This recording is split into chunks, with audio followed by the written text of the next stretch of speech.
Next, we go back to the caravan. The Horde's caravan is heading back to camp from the Mystic camp. They've picked Donnie up and the members of the distant tribe. And this is a conversation between Donnie and this Mystic teacher, of whom he was a student.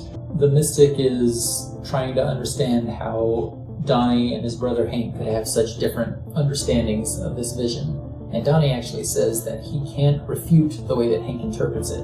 He has a feeling that the way Hank is going about it is wrong. They have their differences, which is why Donnie from time to time runs away. He goes out into the wilderness and seeks out mystics. He doesn't like how vague it is. He doesn't even know what this message that he's giving to other people means. He really wants to have some certainty before he continues to share that with people. But Hank is very certain that he knows exactly what it means, and he's a man of action. He makes plans to accomplish what he believes the point of the whole thing is. We sort of learn some of that in a little more detail over the course of this conversation. As Donnie is struggling with these feelings, the Mystic tells him about his own experience, sort of spiritual encounter that he had with his totem.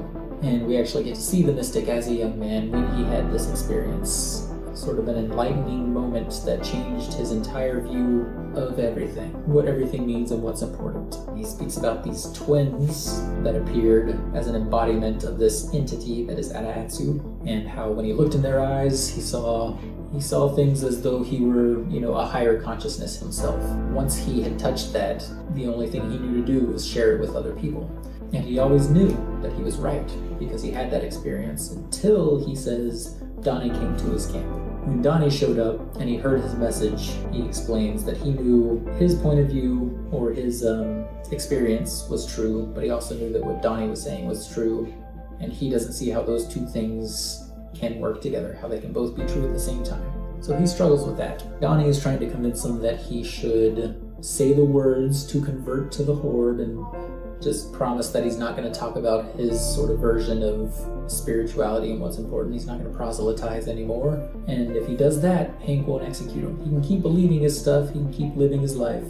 Donnie just knows that Hank doesn't want him to keep preaching what he would call these false truths. Lies. That's the word. But the Mystic isn't willing to do that now. He's concerned that he will lose everything he gained from all of his sacrifices through the years, pursuing this faith of his. So for now, he just asks Donnie to leave him alone and let him think it over. And he says, if I end up killing myself, if I don't make it to your brother executing me, then you'll know that my faith was intact. This conversation, which is a great one as well, I think the Mystic has become one of my favorite characters from the first few issues. I really like the way he presents the whole thing. The part of this conversation where they highlight to each other, while they're trying to convince each other that their truths are both true at the same time and they can't reconcile that. It's a really cool way to explain the difference in your beliefs to someone else, like their conviction to hold on to that, even though he's got this mountain of doubt now that he's met Donnie and knows what he's all about. The Mystic urges him to spread his message. I feel like the point of that conversation to the Mystic, he's like, I saw this thing right in front of me and it happened, and I can't give that to other people. I can tell them about it, I can have them take drugs and sort of open their minds up and get them to think about these things, but yours is alive right now in you, and with anyone you share it with, it's a very present thing. His comment, if I kill myself before, then my faith was absolute or whatever. He's saying that if I were to do that, then I'm picking my faith over yours. If I don't meet your brother and his execution, then you will know I have chosen side, I guess. Yeah. By this man's beliefs, death is just one of the steps on the path.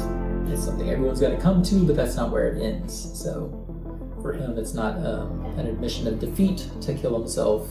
It will instead be proof that he knew that the path was going to continue after this, and that what he'd had faith in all this time was correct. So that sad sort of sign off, Donnie just watches the caravan drive away and thinks on that to himself.